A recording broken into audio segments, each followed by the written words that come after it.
ABC's chief investigative correspondent, Brian Ross, has the exclusive inside story from a man who knows all about taking risks. I received a bullet in the mail. A bullet with my name on it. 300-pound guys walking into an office, beating you up, making you do this, do this. It's happening. It's happening on Wall Street. That's not going to happen to me.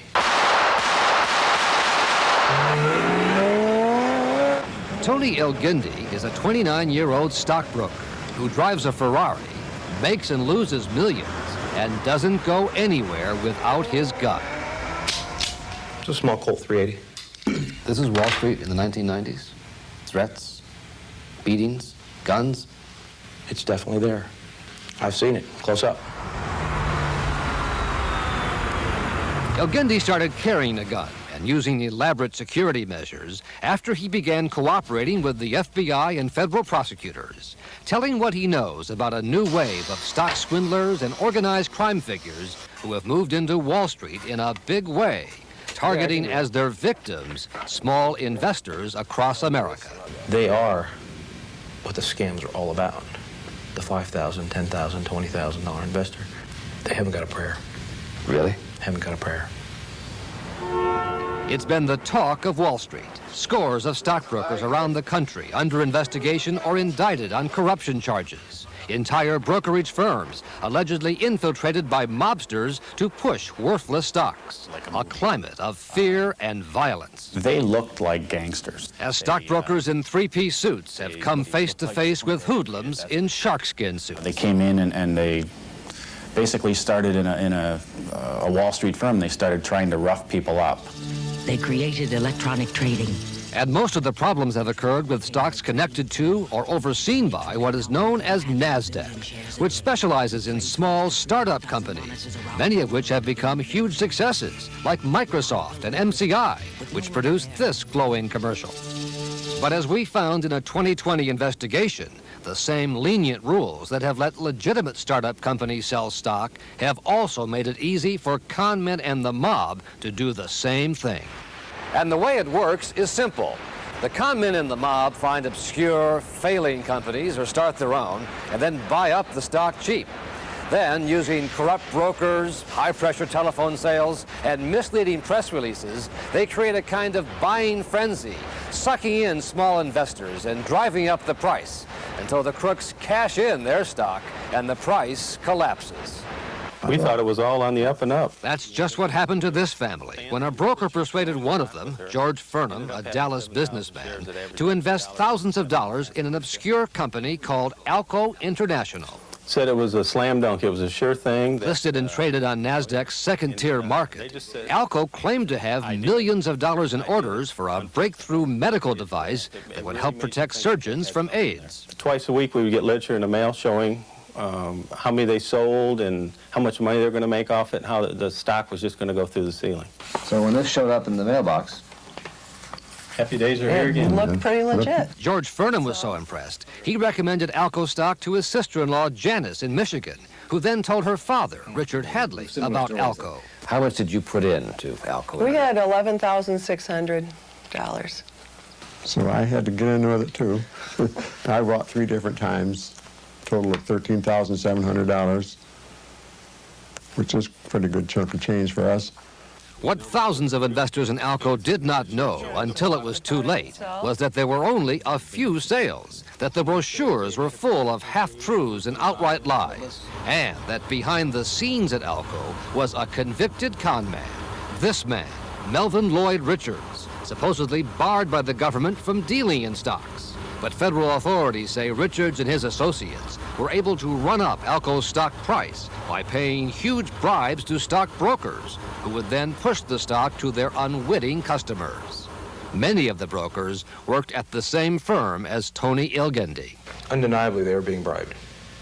You saw this yourself? I saw cash. How much cash?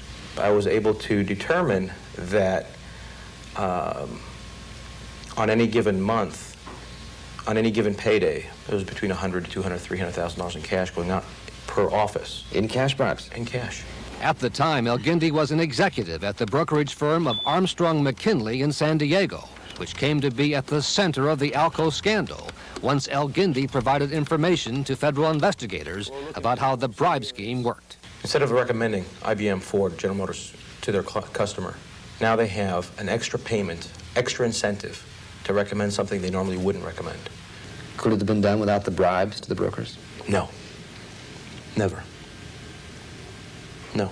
They still had no sales. Their losses were mounting. Had no sales, their losses are mounting, and the brokers were still pitching this stock? Still pitching the stock. When you talk to those people on the phone, the stockbrokers, you would think that they were your best friend. I mean, everything was always cheery and bright. The stock is going to make you rich. Just hang in there. These three investors did not know until we told them what was behind the collapse of their Alco stock. The last contact George Furnham says he had with his broker was when he tried to sell the stock as the price was collapsing. Put me on hold, and I never heard from him again. And I bet I called 50 times trying to get him to come back to talk to me, and I never heard another word from him.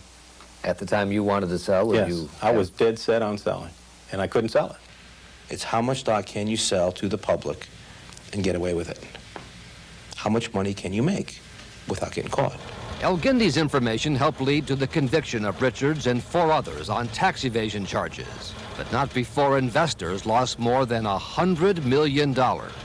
Richards, awaiting sentencing next month, told 2020 he hadn't swindled or bribed anyone, but declined to appear in our report. Alco presented a classic situation where brokerage house was captured by con men from the outside. San Diego U.S. Attorney Alan Burson, whose office prosecuted the Alco case, says even knowledgeable investors were taken in by the elaborate scam. What we see here is a fairly sophisticated scheme using all of the paraphernalia of slick brochures, fast-talking salespeople, and a pitch that worked. Behind it all, of course, the huge amounts of money invested every day on Wall Street, with the prices of legitimate stocks going through the roof. And illegitimate stocks going through the roof, too.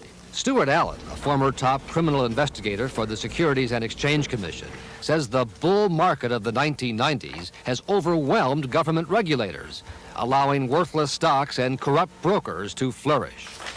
Because of the sheer volume of activity in the market, this provides a perfect cover for illegal operations to take place. So this has been a good time to be a con man? Yes. And along with all the bribes and corruption on Wall Street have also come threats and violence. They came into the place, they were on a mission. They looked like something out of a movie. This man is the chief executive officer of a Wall Street firm where a broker made the mistake of trading in a stock the mob was trying to control, undercutting the mob's effort to drive the price up. They walked through the firm looking for a specific person and roughing and being very crude with some of the people. And that's when they slapped him and told him to, get off from making a market. I don't want you selling any. And the mobsters got what they wanted. It definitely shook us all up. And we really had to back off from that stock simply because they showed up. Tony El Guindy says he's heard the same kind of threats, but so far he has refused to back off. And what has made him so dangerous to the con men and the mob is not his gun, but something else he always carries. I carried a tape recorder like this with me wherever I go, any conversation I'd have. And what did you get on tape? Oh, what didn't I get on tape? Dozens of conversations, in person and on the phone.